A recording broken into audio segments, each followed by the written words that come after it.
سب سے پہلے local government کو ہونا چاہیے. جیسی بھی لوکل گورنمنٹ ہو, کوئی بھی نیا تجربہ کر لیں, لیکن لوکل گورنمنٹ کا نظام چلتے رہنا چاہیے. دوسری میری تجویز اس میں یہ ہے کہ لیگل فریم ورک پہ اگر ہم کام کر رہے ہیں تو ہمیں ایک تجویز اپنی یہ دینی چاہیے کہ جہاں ہم مذہبی اقلیت کا ایک نمائندہ وہاں پہ سجیسٹ کرتے ہیں, وہاں پہ ایک خاتون نمائندے کی بھی سیٹ ہونی چاہیے, یوتھ کی سیٹ ہونی چاہیے, پرسن ود ڈسیبلٹی کی سیٹ ہونی چاہیے. وہ آئیں, وہ اپنے مسائل کو خود سے اچھے طریقے سے کسی کونسل کے اندر بیٹھ کے ان پہ بات کر سکیں. ایک اور چیز کہ عام لوگوں کے اندر ابھی بھی یہ خیال پایا جاتا ہے کہ منتخب لوکل گورنمنٹ جب ختم ہو جاتی ہے تو لوکل گورنمنٹ کا سارا نظام بھی ختم ہو جاتا ہے, جبکہ ایسا نہیں ہے. عورت فاؤنڈیشن نے ایک ریسرچ کی, اس ریسرچ میں ہم نے تقریباً 4000 کے قریب خواتین کے یونین کونسلس کے اندر گروپ بنائے. ان کی جب ہم نے یہ سرٹیفکیٹ کی ایشوز کے اوپر ان سے چند سوال کیے تو اکثریت نے یہ جواب دیا کہ لوکل گورنمنٹ یا مقامی حکومتیں تو آج کل ہیں ہی نہیں. ان کا خیال یہ تھا کہ اگر منتخب نمائندے نہیں ہیں تو لوکل گورنمنٹ موجود ہی نہیں. سو بہت سارے لوگ تو یہ سوچ کے ہی گھروں میں بیٹھ جاتے ہیں کہ ہمیں اپنے جو سروس ڈلیوری کے ایشوز جہاں پہ جا کے بات کرنی ہے, ہائی لائٹ کرنے ہیں مسائل جہاں پہ جا کے, وہ تو ادارے ہی موجود نہیں ہیں. سو لوکل گورنمنٹ کا ہونا اور منتخب لوکل گورنمنٹ کا ہونا لوگوں کو یہ شعور دے گا, لوگوں کے اندر یہ یقین دہانی کرائے گا کہ ہاں ہمارے جو مسائل ہیں وہ حل ہو. اور اس کے بعد پھر مسائل کی طرف چلے جاتے ہیں. منتخب نمائندہ ایک تو اپنے جو ووٹر ہے اس کے پریشر کی وجہ سے, دوسرا پھر وہ اپنے شوق سے آتا ہے نا, کیونکہ میں بھی اس سسٹم میں رہ چکی ہوں.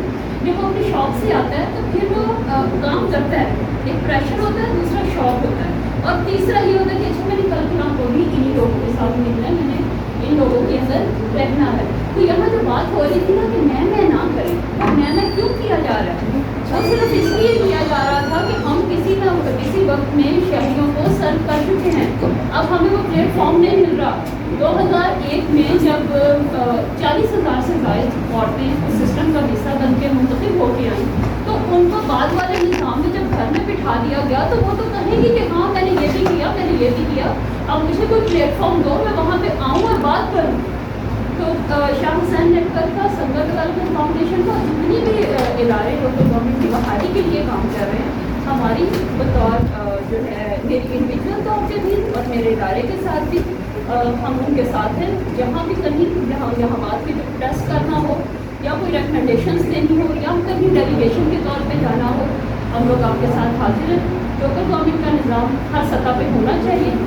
جب ہم اینول ڈیولپمنٹ پلان بناتے ہیں تو کیا کرتے ہیں, اس میں اپنی ضروریات اور اس کے ساتھ بجٹ بناتے ہیں. تو اگر یونین کونسل سے ڈیولپمنٹ پلان کرنا شروع ہو جائے, آپ کے محلے لیول سے ڈیولپمنٹ پلان کرنا شروع ہو جائے, تو ایک پرفیکٹ چیز سامنے آئے گی. آپ کو ایک پرفیکٹ پلان ملے گا جس پہ عمل کرتے ہوئے آپ اپنے شہریوں کی صحیح نیڈ کو سمجھ سکیں گے اور ان نیڈس کو کس طریقے سے پورا کرنا ہے اس کے لیے آپ اپنی پلاننگ کر سکیں گے. تو یونین کونسل کا ڈیولپمنٹ پلان کون بنائے گا, آپ کو منصوبہ بنانا پڑے گا. خصوصی طور پہ عورت ہونے کے ناطے میں نے چونکہ وہاں پہ یونین کونسل لیول پہ بھی, ٹاؤن لیول پہ بھی میں نے 3 دفعہ اپنی خدمات کی. تو میں سمجھتی ہوں کہ عورت کا کونسل کے اندر بیٹھ کے اپنے لوگوں کے لیے وہاں بیٹھ کے جو بات کرنا ہوتا ہے نا, وہ آپ کے پیچھے بیٹھے ہوئے بہت سارے لوگوں کی زبان ہوتا ہے. تو عورتوں کی نمائندگی ہر جگہ پہ ہونی چاہیے اور یہ نظام کسی بھی سطح پہ چلے لیکن چلتا رہنا چاہیے.